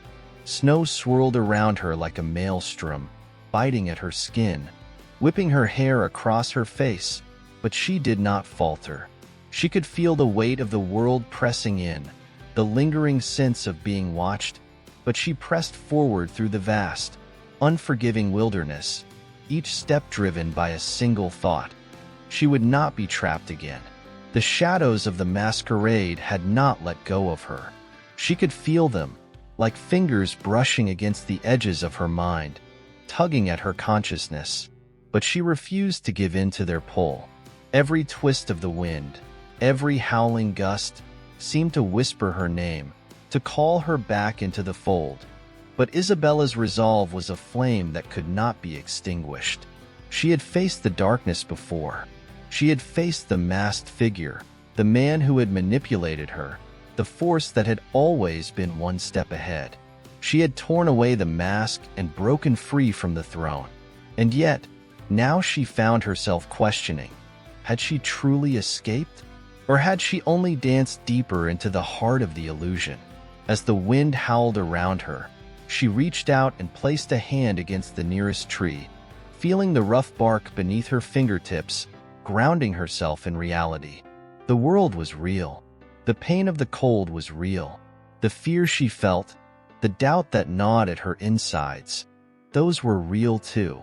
But so was her determination, her will to continue forward, to leave the past behind, to reject the life that had been forced upon her. And yet, something tugged at her. The question still lingered. Had she really escaped? Or was she walking into another trap? The path ahead was unclear, its edges shrouded in mist. The further she ventured into the storm, the more the landscape seemed to warp, to twist and turn, as if the world itself were playing tricks on her, refusing to let her find peace. The snow, the trees, the wind, they all seemed to blend together, an endless white void that stretched out before her. She felt herself losing track of time, of space, as if she were adrift in a dream, unable to wake. The path, if there had ever been one, seemed to disappear beneath the weight of the falling snow, and with it, her sense of direction. She was no longer sure if she was moving forward or spiraling into the depths of the very illusion she had tried to escape. The sounds of the storm filled her ears, but there was another sound now, a soft whisper in the air, just at the edge of her hearing. It was faint at first, barely a murmur above the wind, but it grew steadily louder, clearer. It was a melody, the same haunting symphony she had heard in the masquerade, the same music that had beckoned her closer, pulling her into its thrall. Isabella's heart skipped a beat. She had thought she had escaped it. She had thought that the music had no hold over her anymore. But now, as it filled the air around her, she could feel its fingers wrapping around her once more. The pull was undeniable. It was the same as it had been before, the same irresistible rhythm that played at the core of her being. "No," she whispered, shaking her head violently, trying to block it out, to push it away. The music was only a trick, a lure designed to bring her back into the maze of illusions. She had seen through it before, and she would not fall for it again. But the music grew louder still, and with it, the sense of something looming, something approaching from the depths of the storm. She turned around, expecting to see the figure again, the one who had confronted her earlier, the man who had been the puppet master of the masquerade. But there was nothing, just the storm, the snow, the endless blank canvas of the world that stretched before her. Her pulse quickened, and her breath came in shallow gasps. She was not alone. She could feel it now, the presence of something just out of sight, something that had been waiting, watching her from the shadows. The music swirled around her like a physical force, pushing her deeper into the snow, urging her to follow the path it created. And then, through the haze of the storm, a shape began to form. Slowly, as if emerging from the very fabric of the snow itself, a figure appeared. It was tall, cloaked in shadow, the same figure from before. But this time, Isabella could not see its face.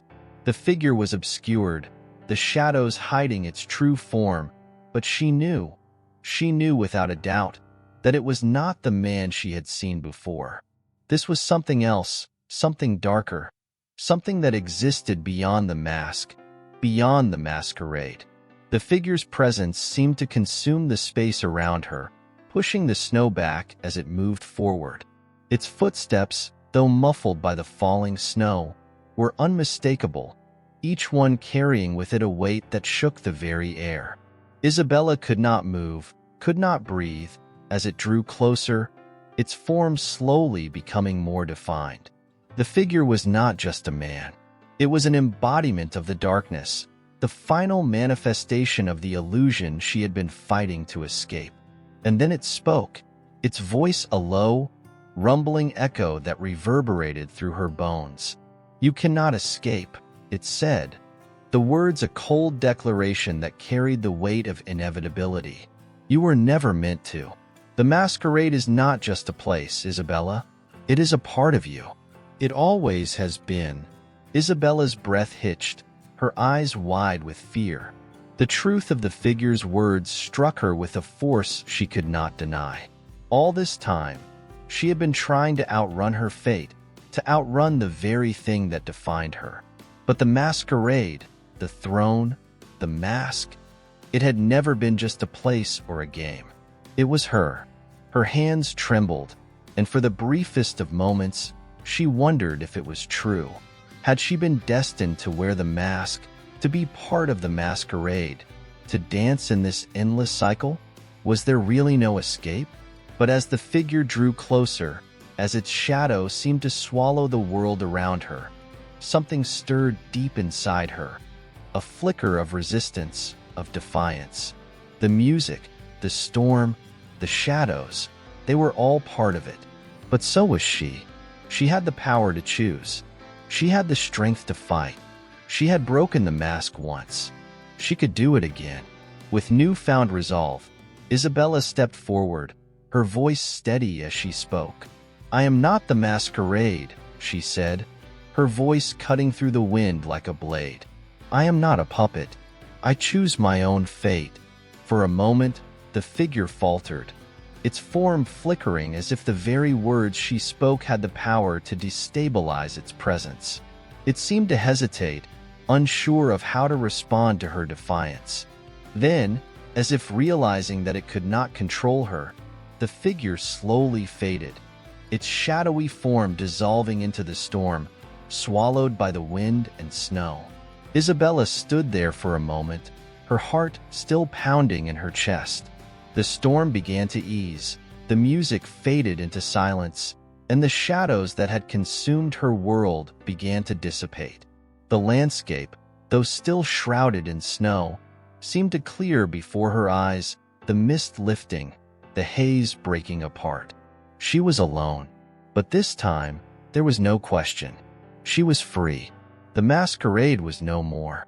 Isabella took a deep breath, feeling the weight of the storm lift from her shoulders. With each step forward, she felt more certain, more grounded in the reality she had fought to reclaim. The snow beneath her feet was real. The world around her was real. And she, for the first time in her life, was free to walk her own path. The final illusion had been shattered. The masquerade was over. And as she continued to walk forward, her steps firm and purposeful, Isabella knew that this was only the beginning. The road ahead would not be easy, but she would face it on her own terms, no longer a prisoner to the shadows, no longer defined by the mask. For she had learned the most important lesson of all. True freedom came not from escaping the illusions of the world, but from embracing the power to choose one's own destiny. And with that, the storm cleared, and a new dawn began to break on the horizon.